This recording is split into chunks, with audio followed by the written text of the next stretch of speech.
Sometimes people think insomnia is just trouble falling asleep, but it's not. It's more complex than that. It's the body forgetting how to surrender, the nervous system refusing to believe it's safe enough to rest. And for millions of people, that forgetting becomes chronic. It's a full body dysregulation, a war between biology and exhaustion. So, what are dyssomnias? Let's start with the bigger picture. Dyssomnias are sleep disorders that affect the amount, quality, or timing of sleep. They're not about nightmares or sleepwalking. Those are called parasomnias. Dyssomnias are about the rhythm itself going wrong. There are several kinds. Insomnia disorders, when you can't fall asleep or stay asleep. Hypersomnolence disorders, when you sleep too much but never feel fully rested. Narcolepsy, when the brain's REM system breaks through during the day, meaning you just fall asleep randomly throughout the day. Circadian rhythm disorders, where your body clock is out of sync with the world around you. And then there's sleep-related breathing disorders like sleep apnea, where interrupted oxygen ruins your sleep. You're constantly waking up because you're snoring loudly or trying to get more air. All dyssomnias are really disorders of rhythm. The brain, hormones, and environment stop speaking the same language. Suddenly, your internal clock doesn't know what time it is anymore.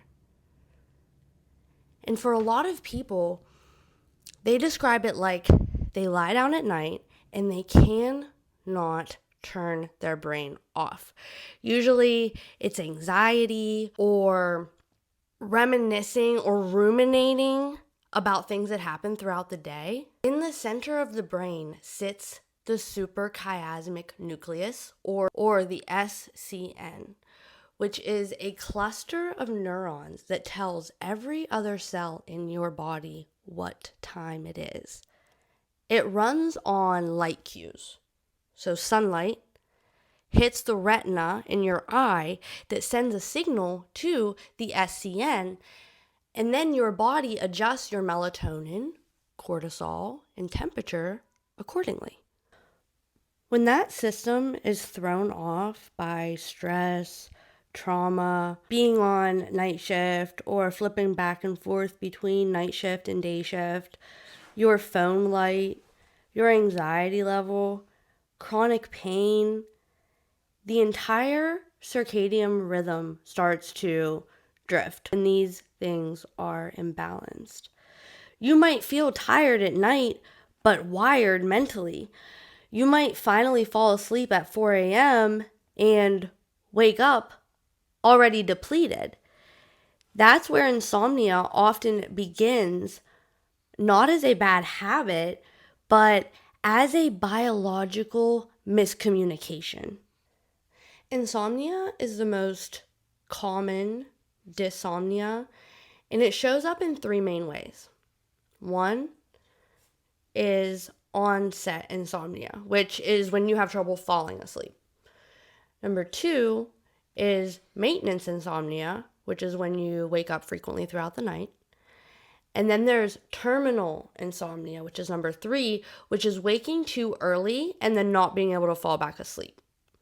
Acute insomnia might last a few nights after a loss or a stressful event, but chronic insomnia, which is classified as 3 nights a week for at least 3 months or more, is something else entirely.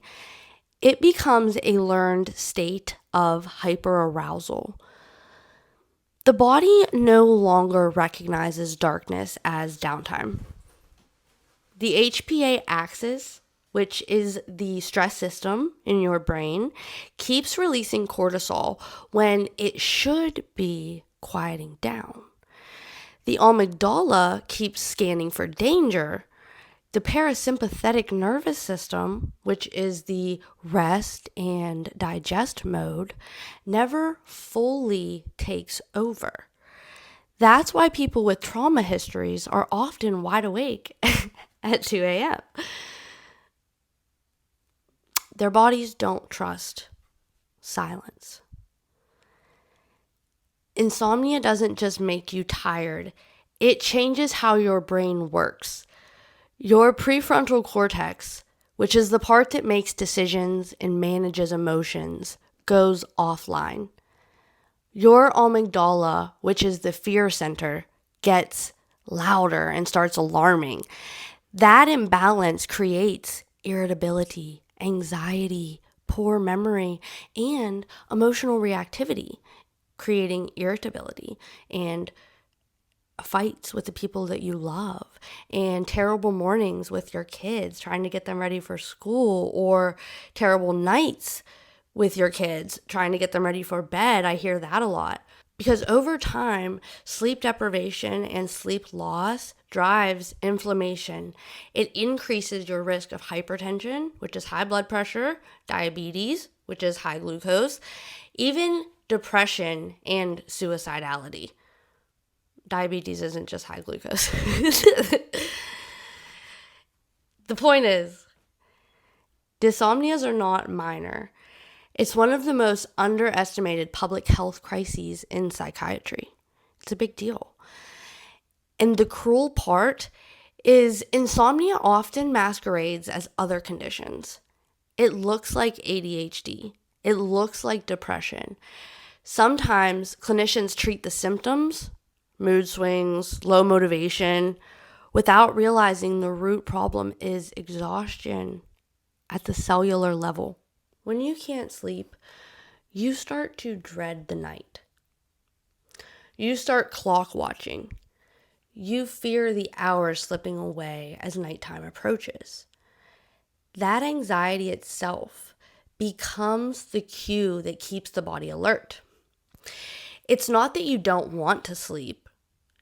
It's that your nervous system no longer believes rest is possible. Treatment has to address both biology and belief. The gold standard is CBTI, which is cognitive behavioral therapy for insomnia, because it's aimed at retraining the body's clock. It challenges catastrophic thoughts about sleep and rebuilds a pattern of predictability, because having the same wake time every day, even on weekends, and then limited naps, no screens in bed, and gentle wind down rituals can be implemented to help. Honestly, though, I have this conversation with people frequently, and a lot of the time we'll try different medications for sleep, but then we end up having to have a sleep study performed or go further because sleep is so complex. Circadian realignment helps too, like morning sunlight within an hour of waking, even using one of those sun lamps. Evening dim lights, so setting the mood for nighttime. Melatonin used strategically rather than randomly. For some, short-term medications can help. There are Z drugs, which have their downfalls, like addiction and falling in the elderly and loss of memory, dementia development in the future. There's also low-dose sedating antidepressants such as Remeron, and then there's also blood pressure medications used off-label like clonidine, or again, melatonin receptor agonists. But long-term healing comes from restoring rhythm, not forcing sedation. Body-based work is essential too, like grounding and vagus nerve stimulation and gentle yoga, progressive muscle relaxation. You have to teach the body safety before it can learn to sleep again.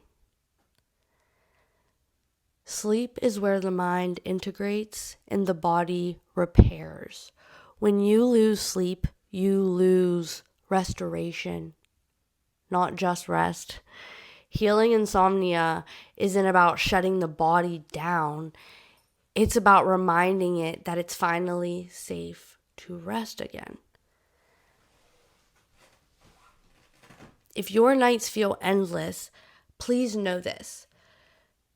There is hope. We just have to teach it a new definition of rest and safety. Thank you for being here with me. I'll see you next time.